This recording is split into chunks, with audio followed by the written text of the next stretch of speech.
All right, guys, let's talk about indoor air pollution. Um, Let me just get to the beginning here. All right, so indoor air pollutants, some of them are similar to outdoor air pollutants, and some of them are specific to the indoors. So you need to be able to identify indoor air pollutants, and then as you can see, there's a ton of essential knowledge there. So you need to be able to know what those pollutants are, what their sources are, and what their impacts are, particularly on human health. So, one of the first things to kind of think about is that indoor air pollutants and their effects can be very different from developed to developing countries. So, indoor air pollutants in developing nations, where we're using more of those subsistence fuels, so we're using wood, we're using dried dung, we're using charcoal to heat our homes, to cook over, things like that. And so the biomass fuels are going to release carbon monoxide, particulate matter, NOx, and VOCs. And then also the use of these fuels can lead to problems with deforestation. One of the things that often happens is that these fuels are combusted indoors with very poor ventilation. And because there's poor ventilation, we have the buildup of these pollutants that come from the burning of these biomass sources. So, worldwide, it's estimated that about 3 billion people globally are going to cook with these subsistence fuels. And as a result, we're going to get anywhere between 3.5 and 4.5 million deaths annually as a direct or indirect result of the burning of these fuels, whether it's premature death, respiratory issues, lung issues, those kinds of things.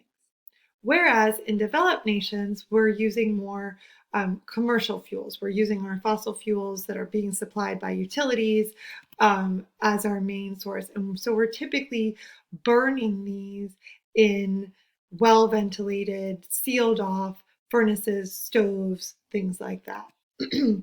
So our major indoor air pollutants that are coming to us in developed nations are coming from the products that we use in our home rather than from these fuel sources. So they're chemicals coming from adhesives used in furniture or in carpet, cleaning supplies, insulation, the paint that we use on our walls, things like that.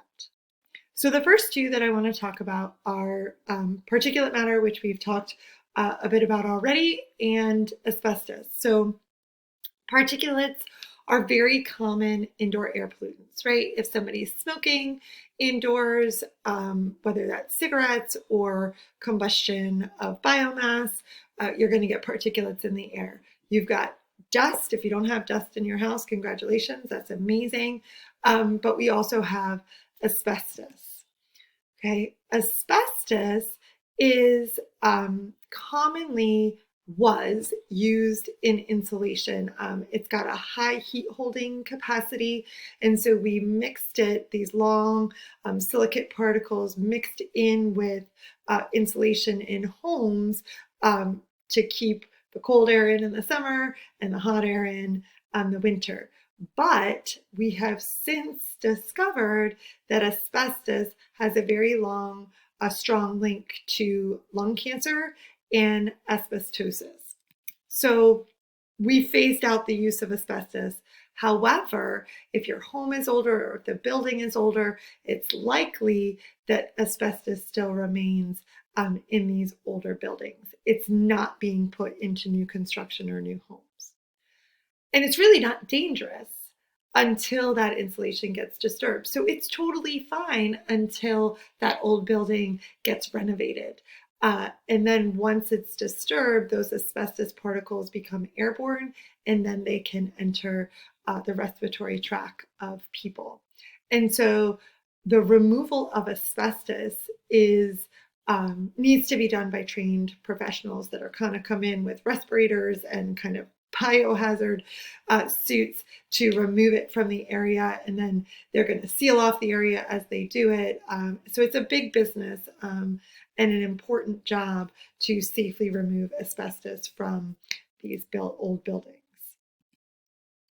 Carbon monoxide is another indoor air pollutant. So carbon monoxide is produced when we have the incomplete combustion of basically any fuel source. So it could be that not all the fuel is combusted because the temperature is too low or there's not enough oxygen. And so if there's not enough oxygen, then instead of producing carbon dioxide as the byproduct of this combustion reaction, we're producing carbon monoxide instead. Carbon monoxide is deadly. It's an asphyxiant. So the carbon monoxide is going to bind to the hemoglobin, which is the oxygen carrying piece of your blood, and it's going to displace the oxygen from your blood. And so basically you're going to suffocate as a result of no oxygen in your bloodstream or too little oxygen in your bloodstream. So it's lethal to humans in high concentrations. In lower concentrations, it makes you really sleepy, but it's especially problematic because of poor ventilation. So if a furnace area isn't, or a furnace isn't ventilated properly, or a gas stove isn't vented properly, this is where we can see that buildup of carbon monoxide. The other big issue is that it's both colorless and odorless. So you're not going to know that it's in your home. And again, it binds to the hemoglobin in your blood, so it's going to make you sleepy. And essentially, at really high concentrations, you fall asleep and you don't wake up. So if your furnace is malfunctioning, you could have this as a problem. So most people in their homes have a carbon monoxide detector, which is very similar to a smoke alarm. Some of them are even dual smoke alarm carbon monoxide detector, but it beeps essentially a really loud, obnoxious beep when it detects carbon monoxide at high levels in your home. And one of the things that happens, what you do is you open your windows and doors and you ventilate the area, and then it dissipates and you're fine. And then you need to get your furnace fixed or your gas stove fixed or whatever it is that's causing the problem. In developing countries, carbon monoxide is emitted from cooking using this biomass combustion. And again, if their home isn't well ventilated, it can build up in the home. So VOCs, we talked a little bit about VOCs in terms of natural causes of VOCs and the Smoky Mountains, but VOCs are basically chemicals that are used in a wide variety of home products. They easily vaporize, they enter the air, they can irritate your eyes. Think about like cleaning something that has a really strong smell of cleaning fluid. You're smelling those VOCs, your eyes are burning. It's not good for your lungs, your eyes, your bronchioles. So adhesives and sealants, so chemicals that are going to be used to like glue furniture together or kind of upholstery to furniture, any glues that are going to be used in carpeting, sealants in your floors, things like that are going to give off VOCs. Formaldehyde is a common adhesive particle, or a common adhesive in particle board, plywood, and carpet glues. It's what gives off that like new carpet smell, new car smell. Those smells are VOC. Cleaners, like we talked about, anything with a scent is really giving off these VOCs. And then plastics and fabrics can release VOCs from the fabric, or if there's adhesives that have been used in those fabrics during production, the adhesives can also release VOCs. Radon gas. So radon gas is another one that is lethal or can be lethal.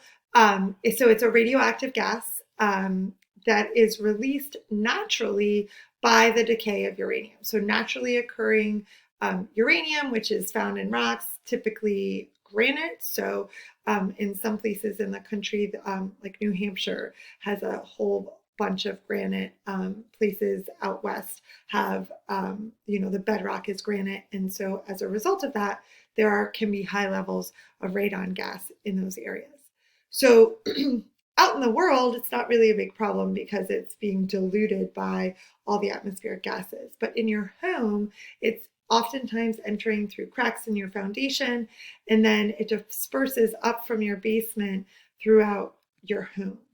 And so as this radon seeps into your home, it can build up in large concentrations. It can also seep into groundwater sources, and so it can enter your body through drinking water as well. It's actually, maybe surprisingly, the second leading cause of lung cancer after smoking. So it's not something that you want to mess with. And so what the EPA recommends is that homes get tested for radon. So you can test your basement with an airborne radon detector to look at levels. And then if the levels detected are high, one of the fixes is to kind of look at sealing up cracks or ventilating your basement area better so that it can more easily disperse.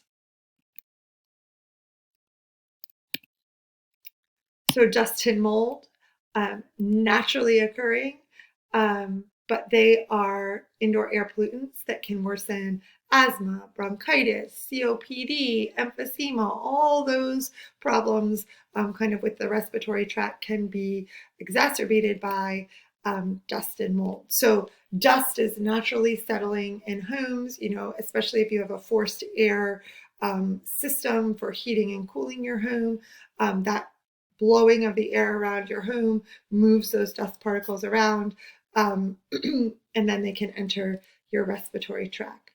Mold is also considered an indoor air pollutant, and so it's going to develop in those dark, damp areas that maybe aren't very well ventilated, under your sink, in the bathroom. If there's not a bathroom fan that runs, it can build up in the ceiling tiles of the bathroom or behind panels in the wall. If there's a flood, if your basement floods, and then the sheetrock or the carpet gets wet and then it doesn't get fully dried out, mold can develop in those areas as well. So black mold is a particularly hazardous class of mold because it releases spores into the air. And so that black mold can be especially harmful to our respiratory system. Mold can be removed or mitigated by physically cleaning out the mold or fixing the water leak problem or increasing ventilation in an area that was not previously well ventilated to allow for the complete drying of the area so that mold doesn't form. Lead is also considered an indoor air pollutant. So the EPA banned the use of lead in paint in 1978. But there are still old homes that have leaded paint on their walls that may have been covered up by paint that wasn't leaded, but it still exists in some of these old homes. And as the paint chips off the walls or off the window, it can be problematic if it's inhaled, if it's in the dust. Or one of the things that we know about kids is kids put everything in their mouth. And so if kids, especially as they're learning to walk or stand, are kind of putting their mouths on windowsills and things like that that have leaded paint, it can be extremely problematic. Lead is a neurotoxicant, and so it can affect the nervous system, especially brain development. Also, we have lead pipes that are still in existence in the United States. One of the places that was huge with this was Flint, Michigan, not that long ago, within the last 10 years. And basically the entire city of Flint, Michigan, the water wasn't acceptable to drink because the leaded pipes were leaking lead into the drinking water. So, like I said, lead isn't good for us. It damages the central nervous system and can damage our brains. So one of the things that happens is, like, when you go to buy or sell a home, there's this disclosure that has to happen. Is there lead paint in this home or not? But it can be removed essentially by stripping the lead paint and then replacing it with non-lead based paint. But you can't mitigate it simply by painting over it. That doesn't solve the problem. And then leaded water pipes can be replaced by copper pipes, but copper is significantly expensive, and so it can be a real economic problem to have to replace miles and miles of pipelines in cities. So the practice FRQ that I'd like you to do is explain a cause for the trend in the confirmed blood lead levels above 10 micrograms as a percent of children tested from 1997 to 2015. So if you look at those, like, why do you think we're seeing this trend in the blood lead levels in this time period? Okay.